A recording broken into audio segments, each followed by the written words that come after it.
Hey everybody, Dan Warmby with Keller Williams, West Ventura County here. Hope everybody's doing great. This week I wanted to focus on something that I've been getting a lot of questions about recently, and that's what to think about when purchasing a home in a retirement community. There's a lot of good reasons to buy a home in an age-restricted community, but there are a few things to consider that make them different than purchasing a regular residential property. So here's a few tips on buying in a retirement community. First, decide on whether you want a condo or a house. They may seem interchangeable, but they're really not. In fact, you should really decide early on whether you'd be happier in a condo or a single family home. With a single family home, you have more control over your property, but there's less support. For example, if you foresee yourself traveling a lot, a condo complex might be a better option because you can just lock the door and go, knowing that the HOA is taking care of a lot of the maintenance. Second, it's probably worth it to get a good real estate attorney. Even if your real estate agent is very experienced with senior communities, it's probably worth it to have an attorney go over the rules and regulations of the community with you. For a couple $100, you can find out exactly what your responsibilities are as an owner, what kind of powers the HOA has, how the association finances are there any intricacies to the HOA handbook. One of the big things to check for with an attorney is what the minimum age of who can be on the property and when.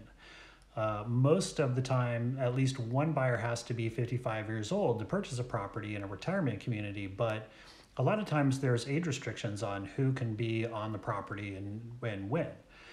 Sometimes, as long as the owner is 55 or over, you can have younger people, including children, live there.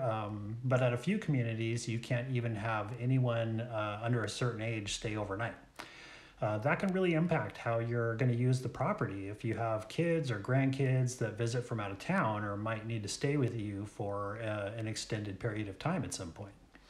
Some communities have restrictions on how you can garden or what or flags or signs you can hang, or even if you can park a car in your driveway overnight. So it's a really good idea not only to read the HOA documents carefully, but to check with an attorney to make sure you're interpreting them correctly. Third, make sure to check out a few different communities. This is especially true if you're moving in from out of town. If it's possible, make sure to visit the community at different times of year to see what it's like to live there year round. What might be a great location when you saw it in the winter might have a ton of beach traffic in the summer, or a community that's fine in the summer might get noisy when school's back in session. Fourth, if you can, rent for a while. Try renting in your community if you can for a while. This can be a little tricky because a lot of senior communities have pretty restrictive rental rules, but you might be able to at least get a month-long lease. If you can't, think about getting an Airbnb in the area if you can. That way you can get to know the area and at least drive through the community you're interested in different times. This can also give you a chance to talk with people that actually live in the community and maybe check out some of the activities that the community offers. Fifth, understand the focus of the community. Retirement communities have different focuses, like a golf community with its own course, but it might not be so obvious in other cases. So it's worth checking out their website or their Facebook page. A lot of times it'll be pretty obvious if the community has gyms or tennis courts, things like that. But it might be a little harder to find out about the activities that are like happy hours or community theater, card clubs, art classes, group vacations, block parties, things like that.